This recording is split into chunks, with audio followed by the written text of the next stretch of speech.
Hello, welcome to Terror to Triumph. I am your host, Alfonso Pelt, and this is my lovely co-host, Storm. Storm, how you doing tonight? I like that. She got the big smile on, y'all. That's what's I'm up. She fine. I'm doing doing good. lovely.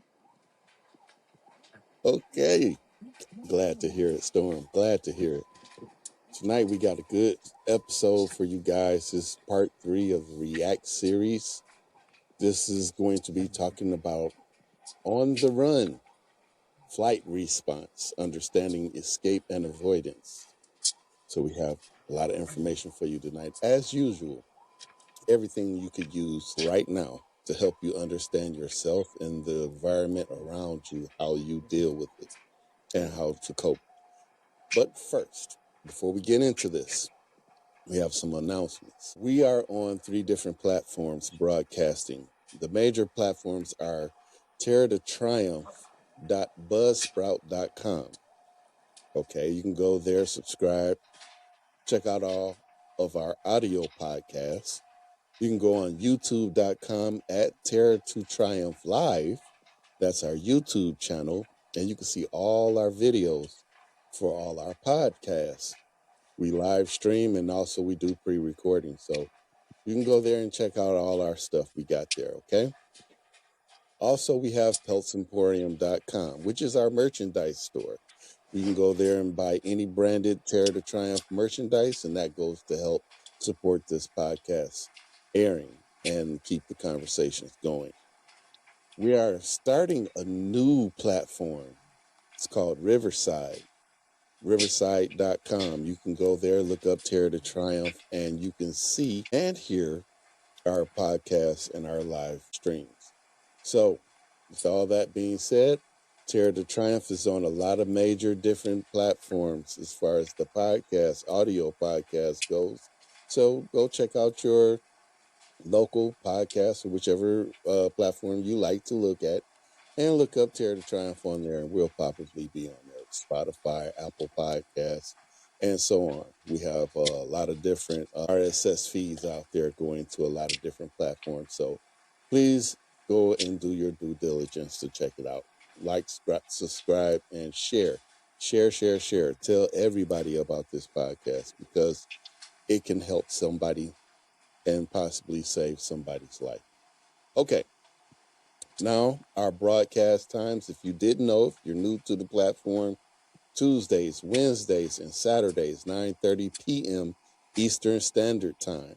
So your local time, check your local time and do the differential calculations to see what time we will be on in your area. We also are global, and you can go and check out Terror to Triumph podcast in your local area around the globe. We're in over 37 different countries, and we are in over 150 cities now. So we can possibly reach you where you're at.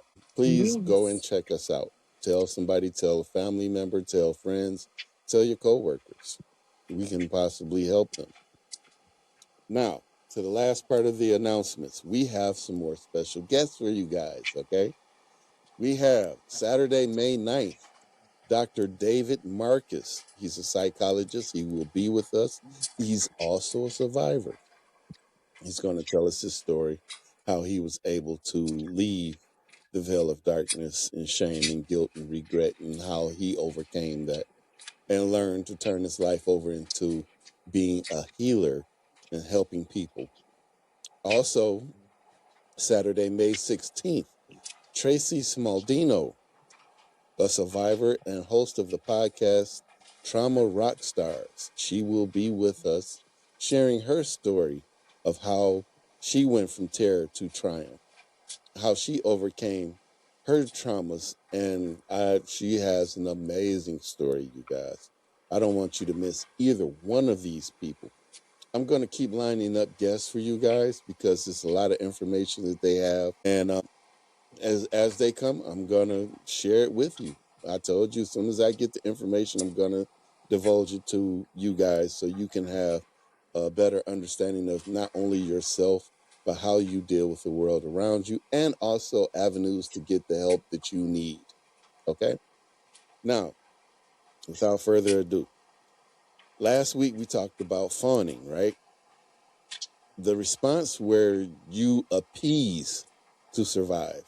This week we're talking about exploring the opposite, flight, the urge to escape, the compulsion to run. If you grew up in an abusive home, flight might have been your lifeline. It might still be. Today, we're breaking down what flight looks like, why it happens, and how to heal from a lifetime of running. So, what is flight, right? Flight is the body's instinct to escape danger. Black people, we like to say they got some rabbit in them. Okay. You run, you flee from danger, right? So, according to RAINN, RAINN, that's the Rape, Abuse, and Incest National Network, the flight response is one of four primary trauma responses, and it's automatic. It's not a choice, it's deeply rooted in your nervous system. When you're a child in an abusive home, flight might mean physically leaving, running to your room, hiding in the basement, going to a friend's house. But as an adult, okay, flight looks different. It's avoidance, it's distraction, it's the constant urge to move, to Yes. escape, to be anywhere else but where you are. According to Old Vineyard Behavioral Health, the flight response involves the urge to escape or run away from the traumatic situation. Individuals may feel anxious, panicked, or reckless. Your body is literally flooded with adrenaline, a stress hormone that prepares you or compels you to run. Here's what's happening neurologically. When your nervous system perceives a threat, it activates your sympathetic nervous system, the gas pedal, if you will, right? So your heart rate increases, your breathing becomes shallow, your muscles tense. Does that sound familiar to anybody? Have you been feeling that way? Blood flows away from your digestive system and towards your limbs, preparing you to flee. For a child in an abusive home, this response makes sense. Running away could mean safety, but now as an adult, you might be running from things that aren't actually dangerous.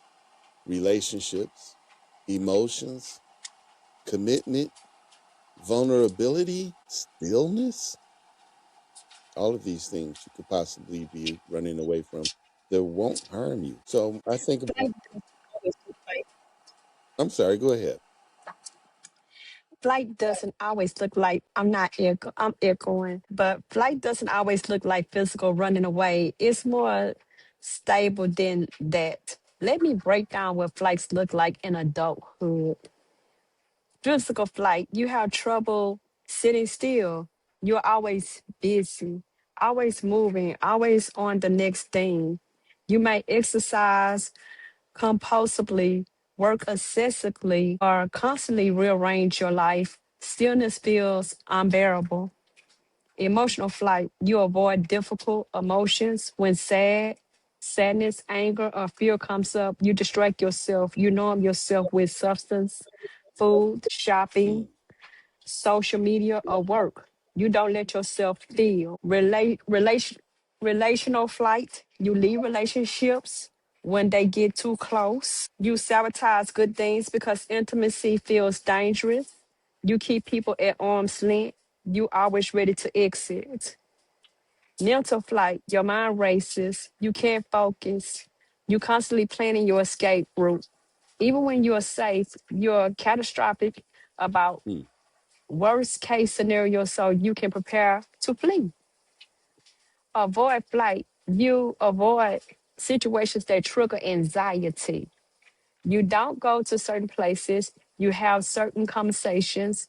You build your life around avoiding triggers, which actually makes your world smaller and smaller. Children do it.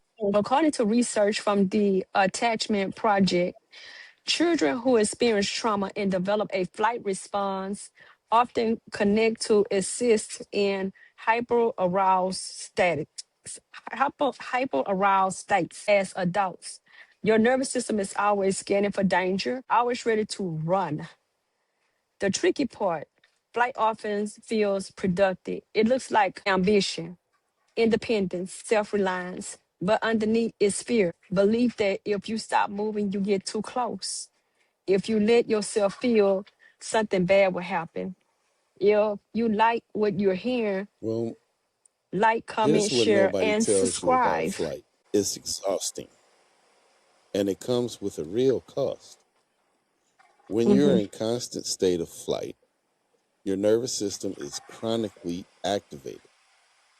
According to the CPTSD Foundation, this hyperarousal can lead to anxiety disorders, sleep disturbances, and difficulty with emotional regulation.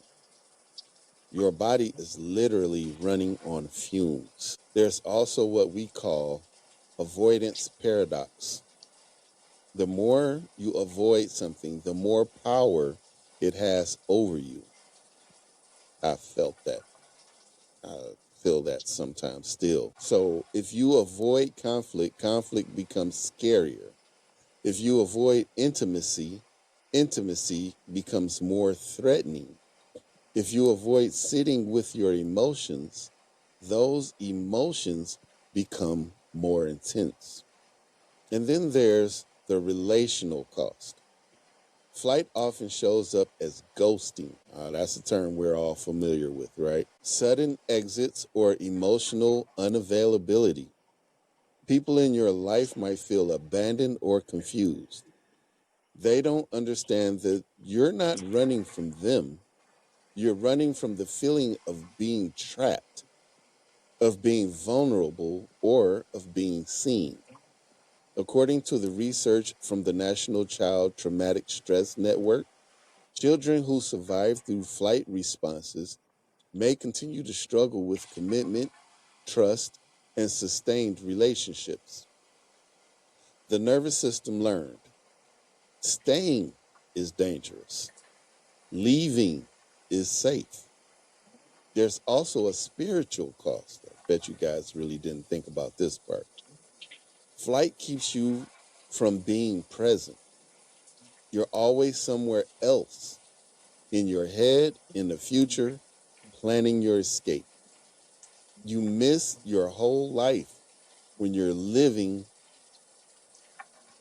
Sorry, you miss your whole life while you're living it.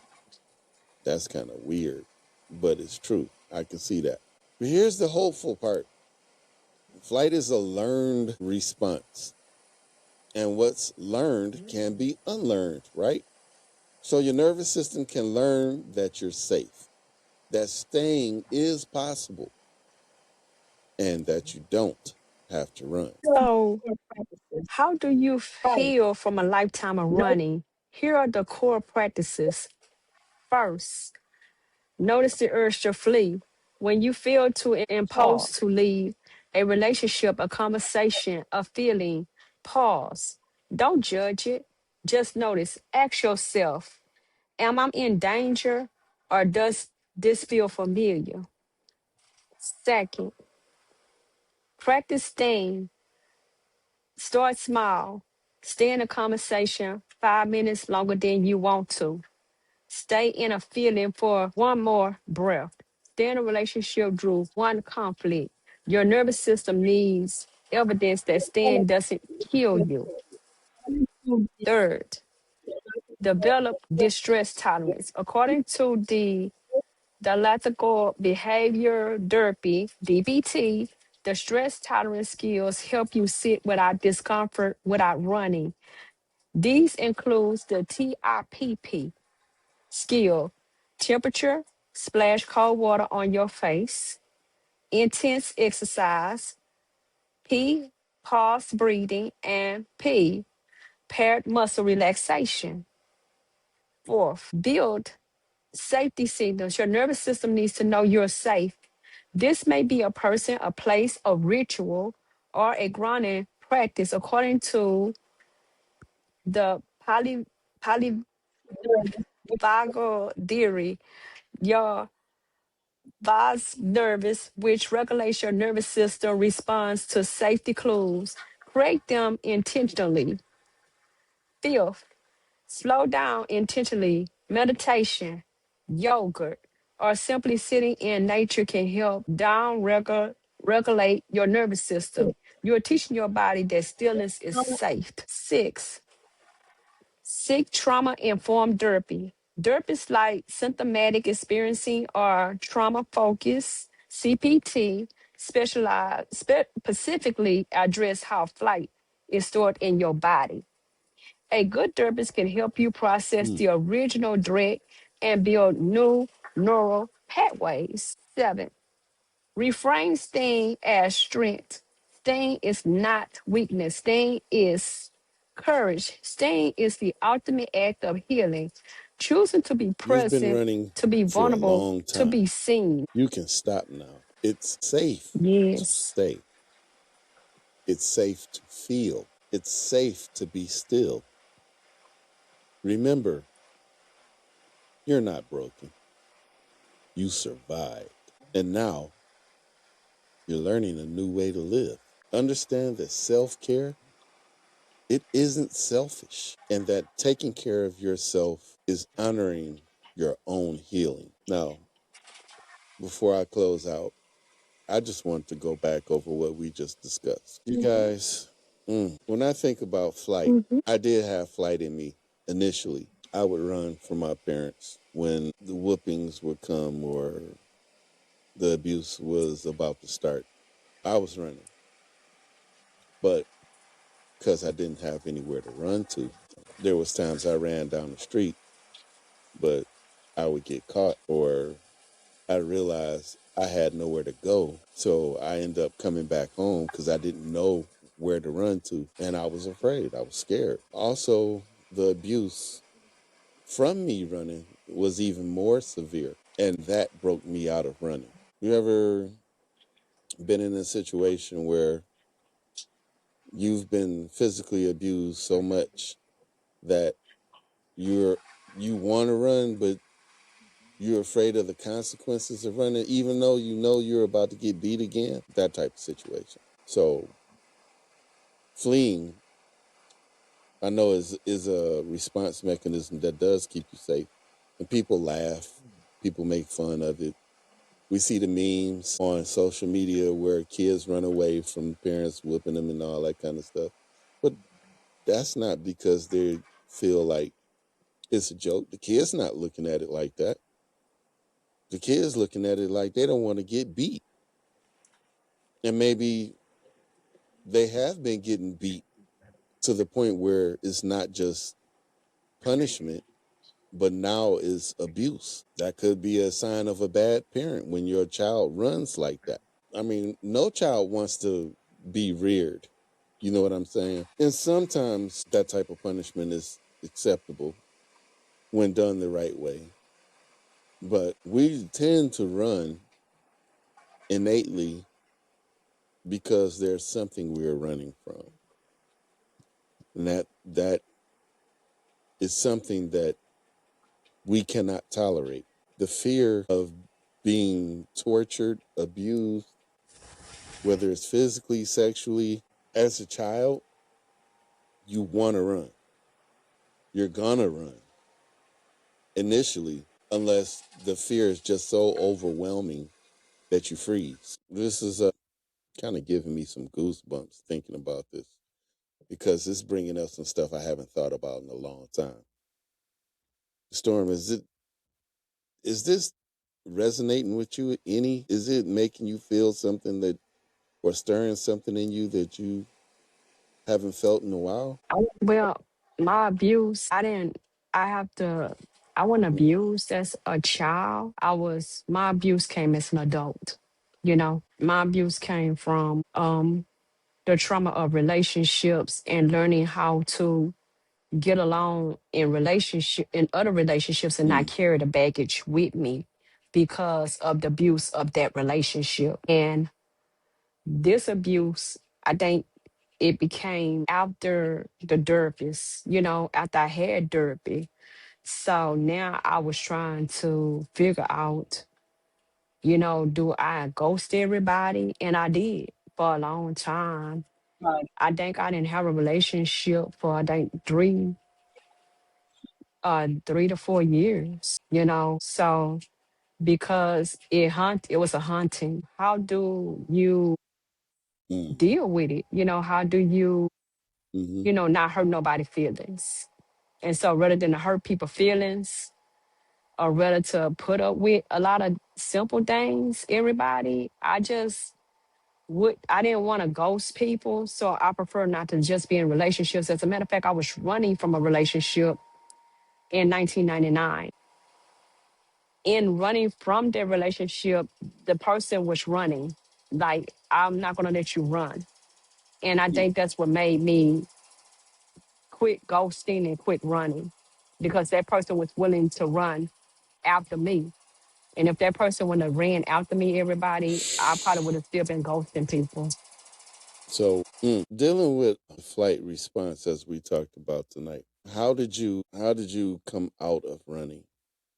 Or when was it that you found yourself running or realized that that was a reaction to trauma? I can give you my number, but it was necessarily that I knew that I didn't have to answer you back. It was just like, Mm. I'm like, I'm gonna give you my number because I just want you to get up on my, I just want you to leave me alone, but when that person called and it was just something about this particular person and he was not like everybody else, you know. You always have that one person that's gonna be the oddball. And he was the oddball because I was going through a lot. Like I said, when you in an abusive and you don't fought, Yeah. because I fought for 6 months. Some people fight for 4 to 7 years. I fought for just 6 months. And after 6 months, I was like, I'm tired. I don't want to fight anymore. And I think Mm. I told everybody that, it was a bus driver that saved my life, But I was running because I didn't know that it was domestic violence or domestic abuse at that time. And I didn't know that I was in a domestic situation. I just knew that we fought every day. We fought every day or every other day. But it was Mm. about stupidity, weird stuff that you shouldn't even be fighting about. And I see it 4'9". This person was 265 pounds, 6'3". And you imagine somebody just trying to bully you around and fight you, hit on you because they want what they want and you're not willing to give them what they want. And I had to fight. I had to fight. I'm not gonna say that I didn't take no licks, but I gave a whole bunch. And my licks didn't show because he didn't try to damage my face. That's the good part about it. But he still hit me in areas that Mm. damaged me in a lot of ways. I never forget I was at work and I was changing because I was trying to hurry up and change clothes because I was always running because I would have to run and I kept clothes at work just in case I had to run. So I was changing and I think a coworker Mm. came and they seen like the bruise like on the side because I had a big bruise on the side. And I was, trying to hurry up and slip on it. It's like, can you explain? I said, I don't want to explain it right now. I didn't tell them that it wasn't none of their business. I just said, I don't, I Right. care to not explain it right now. You wouldn't understand if I did explain it to you and you're not going to help, if I explain Mm-hmm. it to you, are you going to help me?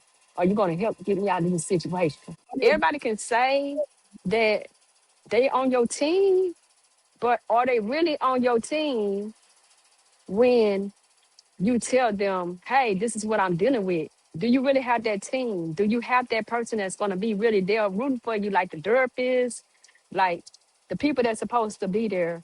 Are you really going to have your cheer team? Are you really going to have the people that's going to be there for you? And to be honest with you, everybody, no. Not unless they really somebody that grew up with you, a childhood best friend or whatever. You don't have nobody rooting for you. You don't have nobody on your team. You are by yourself. But I had one Mm, person, and I cannot discuss it, but they came forward and they helped me. And I owe that person. I love that person. If you out there and you watching, I love you for what you did for me back then. But yes, it hurts everybody. It hurts because it haunts you. It cut you like a knife. And yes, you can go on pretending because I pretend. I dressed up, I made up. I made up like I was in relationships and everything like mm. I had it going on. I didn't have nothing going on, people. Nothing going on but a ghost for a person. Cause I didn't have nobody. But I was like, oh yeah, I'm happy. Did you see, with this person, da da da da. But with nobody. I was putting on the makeup, I was glowing, like I had it going on. People, I ain't have nothing going on but tears that was being poured on the inside, a pen and a pad So that kept writing because that's the only thing, that's how I could vent. you sound like you sound like Remember, we talked about that you how had that you, a couple of things huh? out of the list that you had mentioned, like relationship or relational flight, the mental flight, the avoidance flight. So when those things came up, you were Yeah. out, like like you discussed with the phone situation. You gave your number out to talk to people, but it was like, nah, I'm not feeling that. Hmm. I'm not answering when you call. So that was like a way of you keeping your arm out, like to keep people away from you.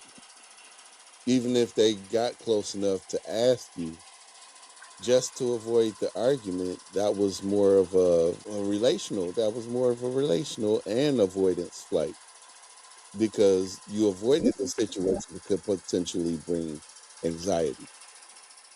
Yeah. Cause yeah, cause it's like, here come my number, and leave me alone. That's what it was, like, here come my number, but like, leave me alone because I'm gonna ghost you anyway. I don't have Um, to answer.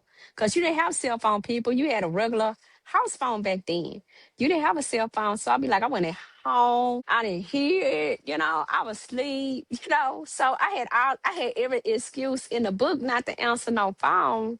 And I had every excuse to ghost you because we didn't have cell phones back then.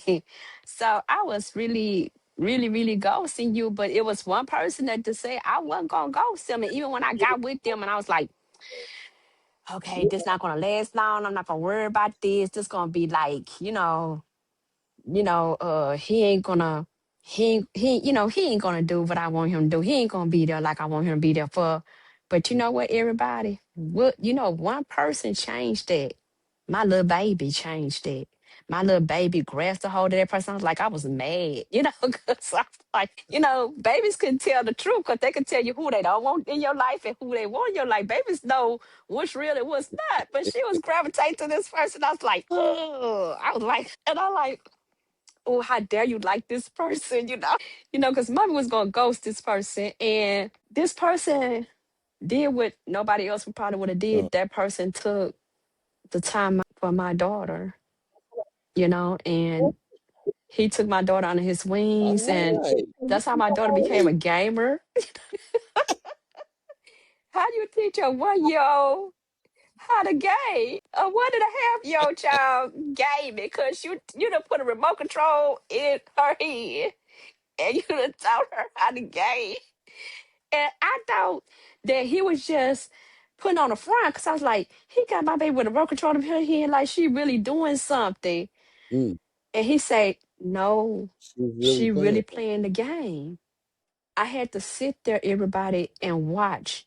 And he taught a 1 year old. My baby was just one, maybe a year and 2 months, maybe a year, 3 months, baby. He taught her how to play Mario. Mario, when you have to hop over stuff and do stuff, he taught her how to play that. I'm like, Lord have mercy, Jesus. You know? So, but that's what made me kind of like him. Cause I was like, no, we have no other choice not to ghost him. Cause, Mm, it kind of made, she is the reason, she was the make or break. mm, Everybody, she was the make or break. And that's how she broke me. She broke me. because I forgot between the year I did have one relationship in between, but it was supposed to be another abusive relationship, and I had to fight that person. One time, it was one fight. That person didn't get a chance to get no licks in. I just went ahead and did what I needed to do, and that person was running for their car. But I just don't have time, So that's what really made me ghost people. But like I said, my daughter was like a year and 2 months, and she was the make or break. She's the reason why I stopped ghosting, and she's the reason why I was able to really fall in love with this person. And this person fell in love with my child first, and and he cared about me. And so if she didn't have, he was there. If she had to go to the doctor, he was there. So And that was the make or break. But that's the make or break that stopped me from you ghosting had a everybody. positive Because my mom, yeah. intervention, so to speak. See, in Hmm. my running, in as I became an adult, the way that I would ghost people was very much similar to you. I wasn't a guy that gave second Hmm. chances back then. Not at all. It would take a lot out of me to even reach out. And, it's always been the man should approach the woman type situation.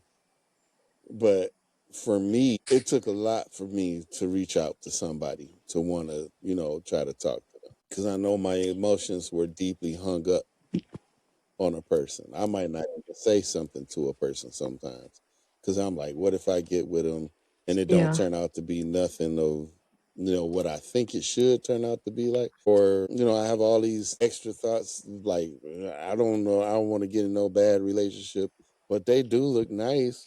They seem like a nice person, so I was like self sabotaging before I could even try to see if it could be a decent thing or not.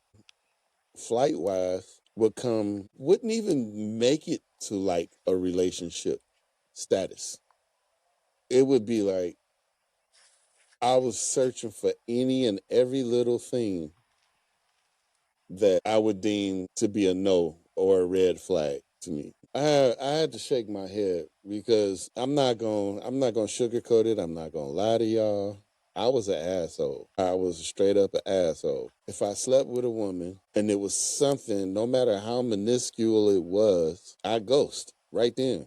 I mean, it was like the very next day, you would not get a phone call. You would not be able to get in contact with me. I'd block you. Tell a security guard at my apartment complex, don't let her up anything. It was like total avoidance, 180 from what the day before was. And it could have been something as small as something that was said or a reaction to something I said. And either thing, whatever it was, it could have even been how they were. Okay, I'm going to give you an example without saying any names. This person, I don't know if they're watching it. They might know who they are from what I explained, but I'm not going to say your name. I'm not putting you out there on Front Street. But this is for the listeners to understand what flight is. There was this woman I really liked, but years went by. I wouldn't talk to her. We were coworkers. And the one time I got the nerve to approach this woman, she was already in a relationship. And I think she had not too long ago got into this relationship. So actually, I self sabotaged myself so much. I missed the opportunity to date her because I waited and procrastinated and rethought, overthought, and thought myself out of a possible relationship. So time went on, and I think years later after that, she approached me and we started talking. And I was kind of like puzzled because I'm like, isn't she still in a relationship? She didn't mention anything about it. And I asked, I was like, well, what happened to the relationship that you were in? They're not together anymore. Okay, so I guess that I was supposed to pick up on that as soon as she started coming back. But I was slow to relationships because I haven't had a whole lot of relationship experience, even that in my adult life because I avoided relationships. So we got into a dating type thing. And one day she came over. I think her car broke down. So I was like, "What you gonna do? You gonna call AAA or?" And she was kind of like, "What you think I should do?" I'm like, "Call a tow truck. Have your car taken to the shop. I mean, isn't that what everybody does? Your car break down." But it was like I was so relationship and emotionally unaware because of my trauma that I didn't know she was literally putting the keys of leadership in my hands. She wanted me to take control. She wanted me to handle her situation.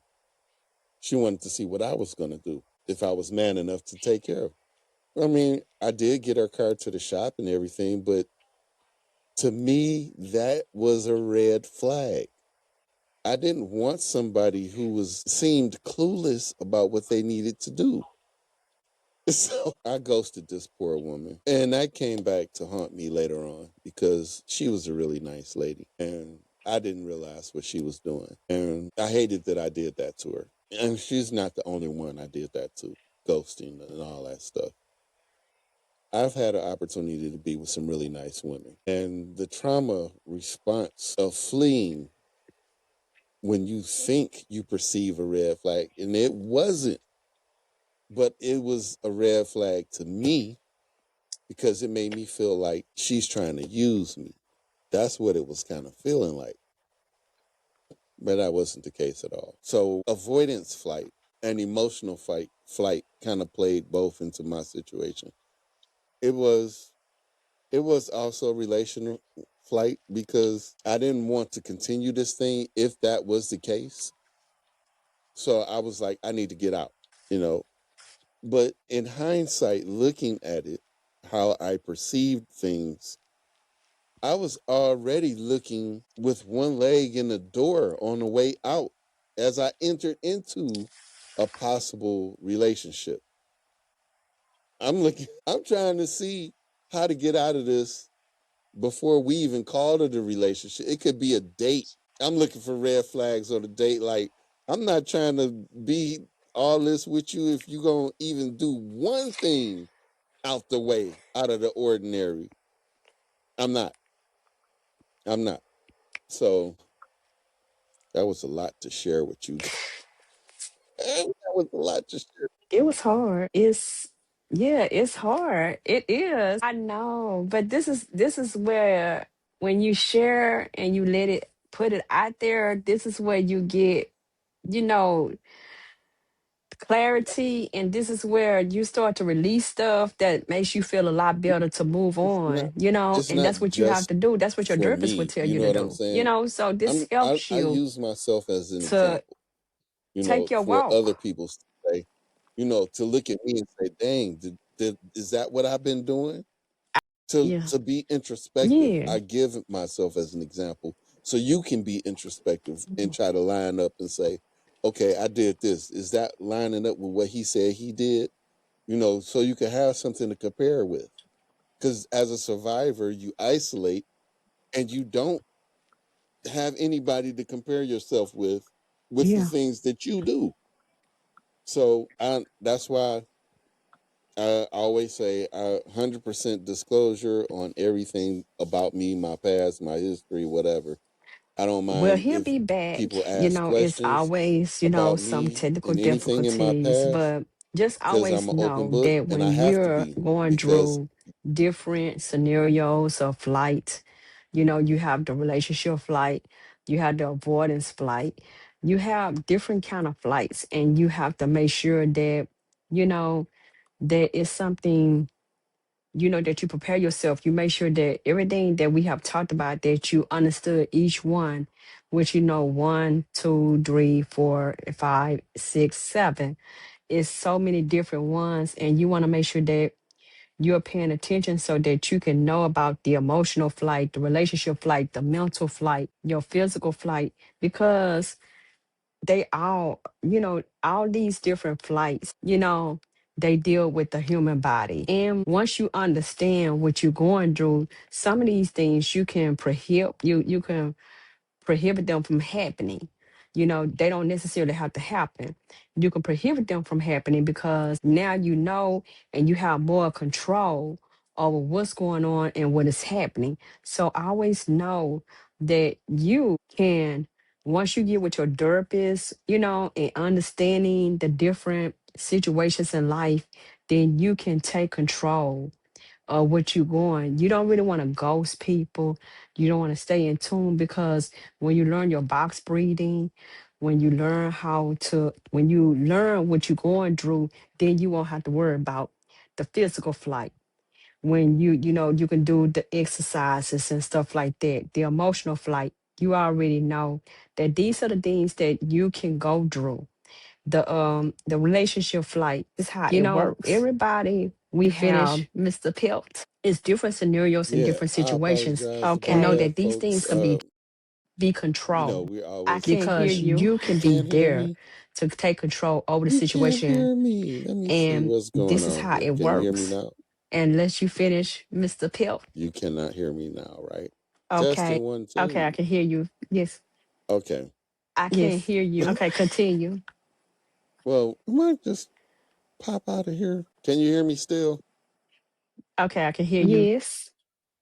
Okay. I Yes. don't know what's Okay, going on with my continue. video, but I want to continue with the flight response in relationships. I was just saying that I give myself as an example so Yes. that others can have something to compare with, because healing comes from when you speak out and you become empowered when you take control of your fate, of your destiny, if you will, by owning what happened to you, speaking out about it, and commanding what happens afterward. You don't have to accept and sit back and say, well, woe is me.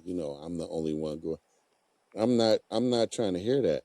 I'm here to give you the tools that you need to be empowered, to find your inspiration, to reach out to somebody to receive the help that you need, whether it's a call line like the suicide and crisis a lifeline, which is 988, or if it's something else, a domestic abuse line or childhood abuse line or any other lines that we give out on this platform.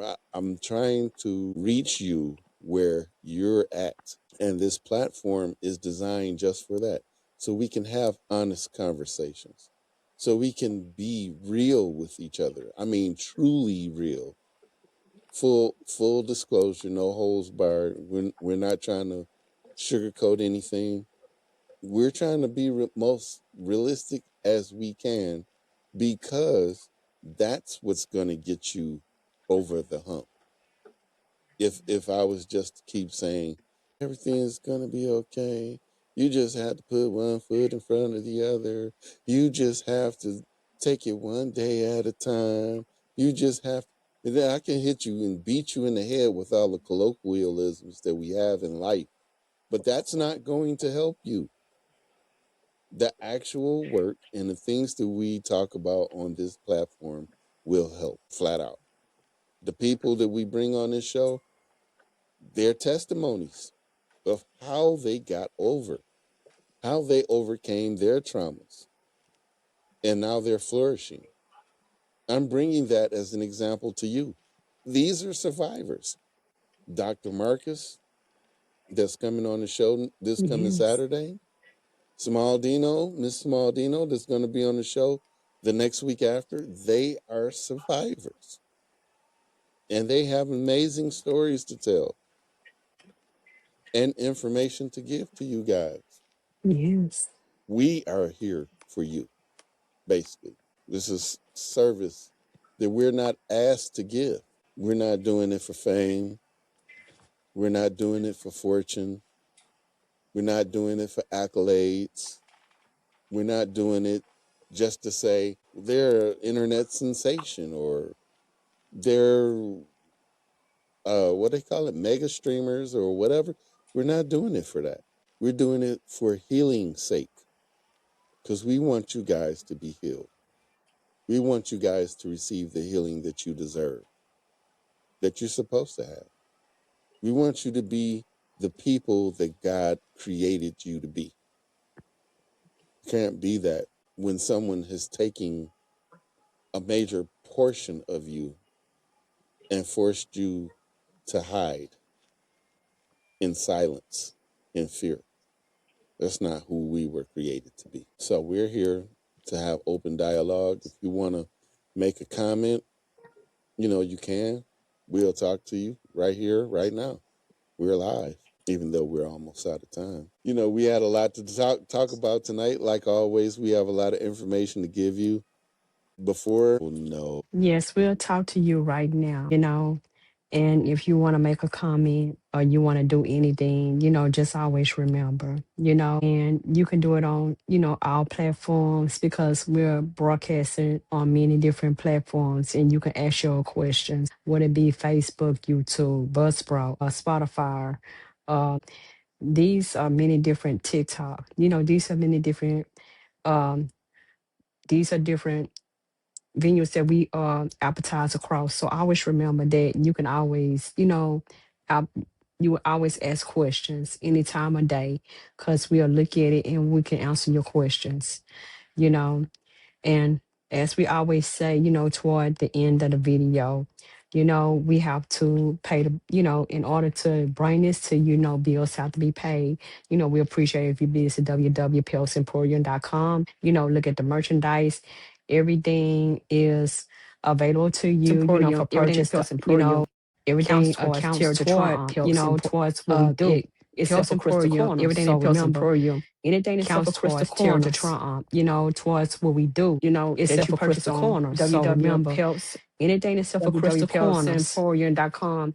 It'll help us pay the that you bills purchase here. on www.pelts, Well okay, said. Well back to you, said. Alfonso. www.pelsemporium.com. It'll But help us pay that's the why I didn't bills say here. nothing when I came back. 'Cause you was going Okay, through there. I back to was you, like, oh, Alfonso. okay, she handling business. I feel her. I feel her. Even though I'm having technical Yeah, difficulties over here, she still take. That's why I got this woman on the team. She handling yeah, business. She ain't letting this slide, y'all. She handling business. But real quick, we only got like a little over mhm, 4 minutes left. I want to let y'all know about next week. We have part 3. This has been yes, part 2 to the React series. Part 3 is called Enter yeah, at Your Own Risk. It's the fight response. We're digging into fight responses, aggression, anger, and what it means to stand your ground. If I don't know, I'm going to say this now because I don't want to get cut off before our time is up. So I'm going to just say this right now. Storm and I both thank you for being here. We'll see you next week on Terror to Triumph. And remember, help is closer than you think. And I hope I get some technical help. So man, y'all need to buy some of the merchandise on Terror to Triumph so we can buy better equipment. Help us help you, man. Help us help you. We trying. We're doing it on a shoestring budget, but you can help us help you. We laugh and joke about it. We try to have a good time amidst the seriousness of this subject, but on the real, we are very passionate about helping you guys because we know what it's like to come up through life without any type of help, suffering as we did. And that's a real thing. So it's in our hearts to reach out to you guys and help you. And that's why we do what we do. So help us to help you. Go on Pels Emporium, check out this stuff I designed. You ain't gonna find this nowhere else. And if you do, it's a knockoff. I created all these designs myself. You can go there, purchase some stuff with the Terror to Triumph branding, and those sales goes directly to help keep this podcast going. So yeah, like Storm said, it'll help us pay the bills. You can also subscribe to our platform on Buzzsprout. It's very cheap. It's only $10.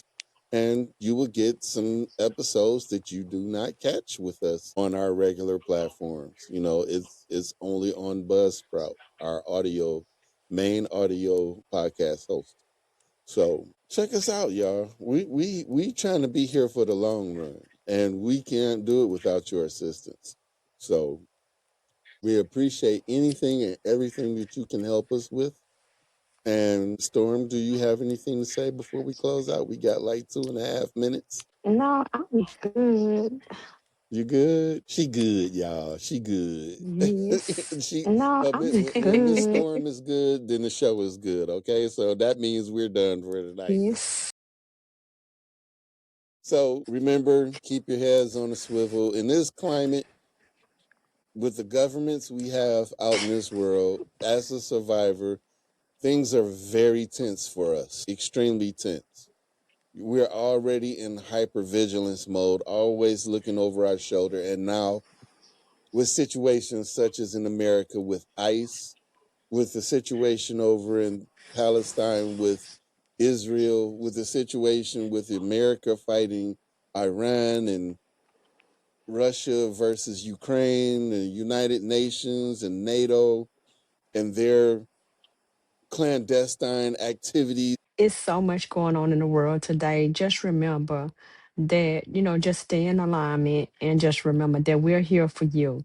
So when you reach out to us and you subscribe to Buzzsprout, which is only $10 a month, know that, you can get everything that you need to hear, everything that will help you, all the tools that you need for survival. Even you can subscribe on YouTube. So just remember to catch us on these different platforms so that we can be here for you. Other than that, we signing out saying thank you, and we look forward to seeing you on Tuesday at 9:30 Eastern Central Standard Time. Thank you. Difficulties. Anyway, God bless y'all. We love y'all. Y'all have a good night. We'll see you. Well, have a good weekend. We'll see you Tuesday. I'll probably try to finish up that either Tuesday or Wednesday. I don't know. I'm thinking one of those days we're gonna have an extra episode. I don't want to finish it off that quick though. The series. We got 2 more episodes for you guys. But I'm gonna try to do that for you. And if I do both episodes back to back, that's fine. But I want you guys to be safe out there. It's a very tumultuous world that we're living in right now. And I want you guys to be safe, okay, at all means. You have all this new stuff coming up about human trafficking, who's doing the human trafficking, government being involved in human trafficking. We have to take better care of ourselves out here. We have to be aware of our surroundings, especially how they're trying to kidnap us, especially with our women going to the grocery stores. They're putting chemicals on the handles of our cars. So they're rushing us and putting us in vans and kidnapping us. So it could be on the black organ market or just human trafficking, sex trafficking. We have to be vigilant, you guys. We have to be careful. We have to be, and especially with ICE out here, if things weren't bad enough as it is. So the climate of our world is a very disturbed one right now. And we have to protect our children. We have to protect our family and friends, and we have to protect ourselves. So be aware. Be aware of your surroundings. Put your phone down when you step outside of a building, when you went somewhere and you come back to your car, put your phone down. Check out your surroundings. Is it a unmarked van with no windows parked close to you? Don't go to your car then. Go back in the building. Talk to somebody. Man, get a security guard to come out to your car, help see you off. Or go with somebody. Go with somebody to the store. Nowadays you can't do this and trust that everything's going to be all fine and be totally oblivious to how things are being handled in this country and in countries all over the globe. This stuff is going on. We're not isolated from this. I just want you guys to be safe. I love y'all. I want y'all to keep coming back to get the healing that you need. Can't do that if you're kidnapped or you're unalived. So be careful, y'all. We love you and be safe. We'll see you Tuesday. Take care.